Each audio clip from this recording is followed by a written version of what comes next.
Well, this week, the U.S. Supreme Court declined to take up a long-running dispute regarding the overcrowding of California's prison system. California Governor Jerry Brown had asked the court to overturn a 2011 judicial order that required the state to reduce the prison population by nearly 140%. California prisons have been in the national spotlight over the course of the past year as the state grappled with the severe overcrowding, leading to concerns about the prison's health conditions. One particular concern for prison advocates has been the state's employment of a long-term solitary confinement policy, a controversy which led to a major hunger strike by California prisoners earlier this year. Now, of the roughly 120,000 inmates in California prisons, the court has ordered that the state free about 9,600 additional inmates by the end of the year. California has already cut its prison population by about 25,000 inmates in the past 2 years.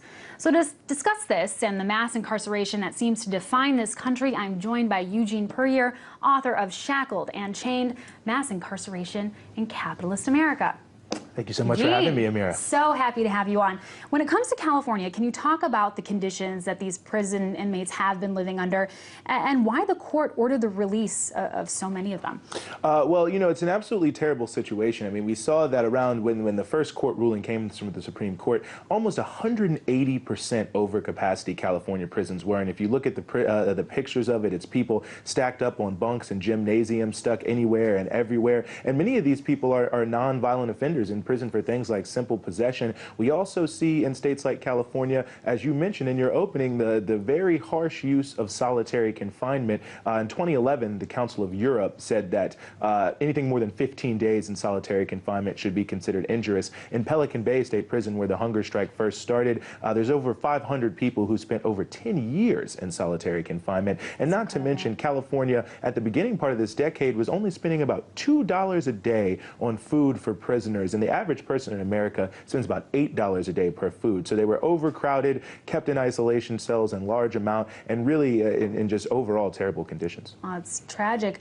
What do you make of the argument being made by municipalities and, of course, by Governor Jerry Brown that the influx of these inmates being released is going to be very burdensome, it's going to be dangerous? I think it's really just an obfuscation of the issue. I mean, I think we know that the court order, and many people know that the court ordered that only low-level nonviolent offenders be released. So it's not as if murderers or rapists are just being thrown out onto the street. And I think California, which is a state when if you disaggregate it from the United States as a whole, is about the 5th largest economy in the world. It has a tremendous amount of resources and other things. So really, instead of complaining about all the problems this is going to create, I think this creates a great new opportunity for politicians instead to talk about how do we reinvest in our cities, particularly the so-called inner cities, invest in education and infrastructure and job training. And in a rich, wealthy state like California, that's a possibility. But instead, the politicians are pandering to those who push these mass incarceration policies like the prison guard unions, perhaps even private prison industries, and all those other people who look to only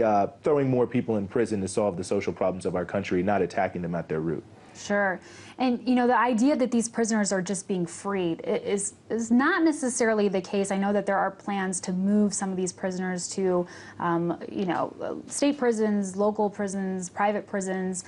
So in a way, is this perhaps not solving the problem, but just shifting it? I think to a certain degree it's significantly shifting it. I mean, it's really only dealing principally with the issue of overcrowding, not the sort of underlying principles of why these people are in prison in the first place. And thankfully, the people of California, recently in September, State Bill 649 passed. 75% of people in California support some of the reforms that this bill is pushing forward, which will allow for lesser sentences for people who are convicted of low-level nonviolent offenses. And that's what's really driving this. And I think ultimately shifting people to local jails and certainly to private prisons is only really evading the issue and not really getting to the point of why are we putting so many people in prison, and is there another way to deal with these issues that afflict our communities? Absolutely, a very, very important question to be asking. Well, earlier this year there was a mass hunger strike, as I mentioned, in the California prison system.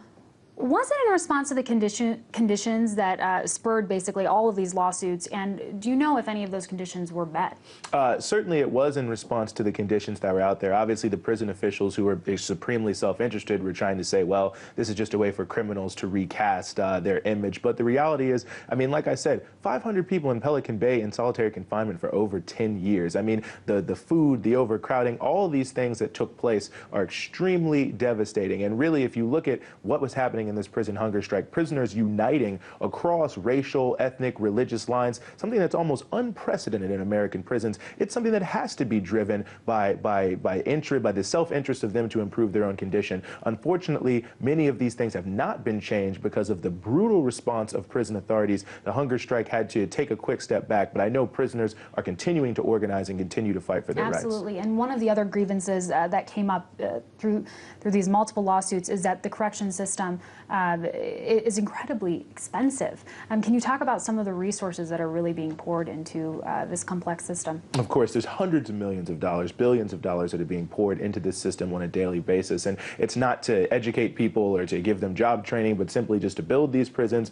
to hold them in there, and to find different ways to control people even further. And that's at the same time that we're seeing funding towards things like education going down and so on and so forth. And in many states, and really we see that more money is spent on prison than is spent on higher education and other things of that nature. So it's a tremendous drain in resources, and really even from the human level to the financial level, and it's something that is taking a huge toll on our country. Well, Eugene, there's a lot of ground to cover on this issue. Unfortunately, we ran out of time, but everyone should definitely check out your book, which is called Shackled and Chained: Mass Incarceration in Capitalist America. Thank you so much. Thank you so much for having me.